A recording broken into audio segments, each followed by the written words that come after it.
ಮಾನ್ಯ ವೆಂಕಟೇಶ್ ಪ್ರಸಾದ್ ಅವರು ಅಧ್ಯಕ್ಷರು ಮತ್ತು ಅವರ ಸ್ಪೋಕ್ಸ್ ಪರ್ಸನ್ ವಿನಯ್ ಕುಮಾರ್ ಅವರು, ಅವರ ಜೊತೆಯಲ್ಲಿ RCB ರೆಪ್ರೆಸೆಂಟೇಟಿವ್ಸ್ಗಳು ಕೂಡ ನನ್ನನ್ನು ಇವತ್ತು ಭೇಟಿ ಮಾಡಿದರು.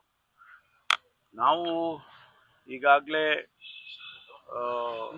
ಏನು 4ನೇ ಮಾರ್ಚಲ್ಲಿ ಘಟನೆ ನಡೆದಿತ್ತು, ಅದರ ಹಿನ್ನೆಲೆಯಲ್ಲಿ ನಾವು ಸರ್ಕಾರ ಜಸ್ಟಿಸ್ ಕುನ್ನಾ ಅವರನ್ನು ಸಮಿತಿ ಮಾಡಿ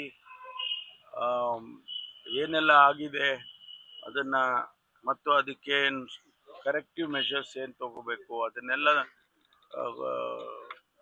ನೋಡಿ ನಮಗೆ ವರದಿ ಕೊಡಬೇಕು ಅಂತೇಳಿ ಜಸ್ಟಿಸ್ ಕಮಿಷನ್ ಅವ್ರನ್ನ ಕುನ್ನಾ ಅವರು ಕಮಿಷನ್ ಮಾಡಿತ್ತು.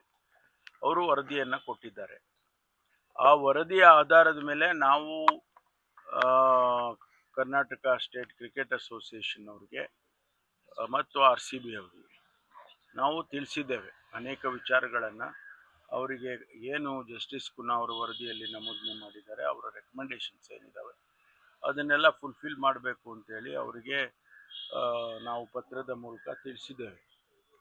ಅದಕ್ಕೆ ಅದರ ಜೊತೆಯಲ್ಲಿ ಇದನ್ನು ಓವರ್ಸಿ ಮಾಡಬೇಕು ಅಂಥೇಳಿ ನಾವು ನಮ್ಮ ಸರ್ಕಾರದ ಹಂತದಲ್ಲಿ ಒಂದು ಸಮಿತಿಯನ್ನು ಕೂಡ ಮಾಡಿದ್ವಿ.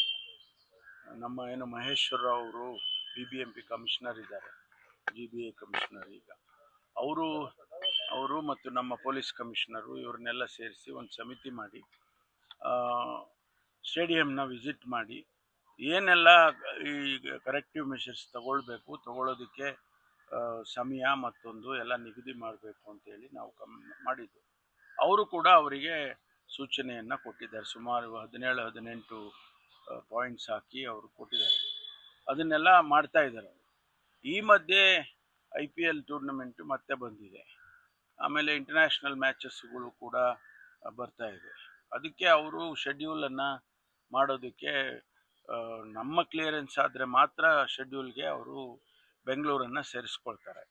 ಅದಕ್ಕಾಗಿ ಅವರು ಬಂದಿದ್ದರು, ರೆಪ್ರೆಸೆಂಟೇಷನ್ ಕೊಟ್ಟಿದ್ದಾರೆ. ನಾನು ಅವರಿಗೆ ಬುಧವಾರ ಸಮಯ ಕೊಟ್ಟಿದ್ದೇನೆ.